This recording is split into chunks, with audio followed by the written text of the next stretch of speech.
Hi, and welcome back to LinkAsia. Troubling news out of Thailand. Thai police raided a camp occupied by hundreds of Rohingya Muslims, refugees from Myanmar. The raid followed an investigation into human trafficking at the camp. The Rohingya are stateless people from Myanmar, also known as Burma. Deadly clashes between Rohingya Muslims and ethnic Rakhine Buddhists broke out last year, making 140,000 people homeless, most of them Rohingya. They're often exploited by human smugglers who frequent a route along Thailand's border with Malaysia. More than 500 men, women, and children are being held at an immigration detention center. The raids in Thailand come amid fresh reports of the mass killing of at least 40 Rohingya last week in a new outburst of violence.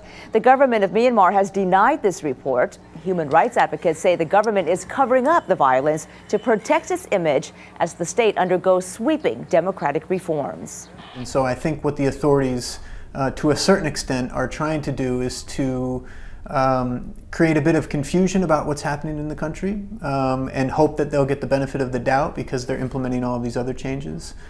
So in a way, they're trying to persuade the international community that everything's fine in Myanmar, that there's nothing to worry about. The reality on the ground is far more complex. Meanwhile, elections will go ahead in Thailand this weekend. What's not clear is how many voters will turn out. Yingluck Shinawat's government decided to press ahead in spite of warnings of violence and the opposition's boycott of the vote.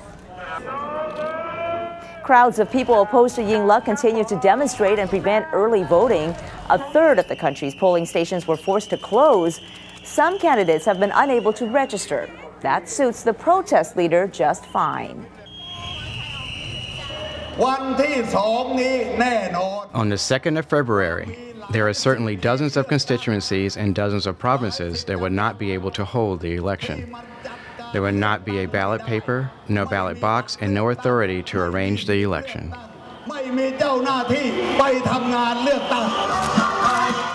The protesters hope to disrupt voting in enough places so there will not be a quorum in parliament and any government will be unable to operate.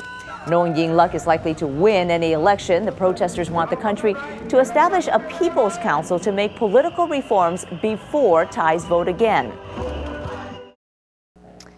The Shinawats, Yingluck and her brother Thaksin have won every election since 2001. They enjoy wide support among the majority of Thais who are poor or live in rural areas because of generous social programs initiated by the Shinawats.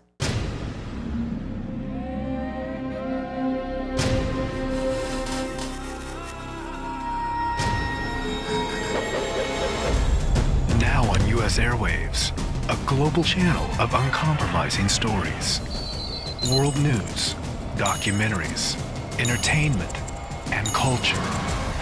Link TV, connecting you to the world. For more information, visit linktv.org.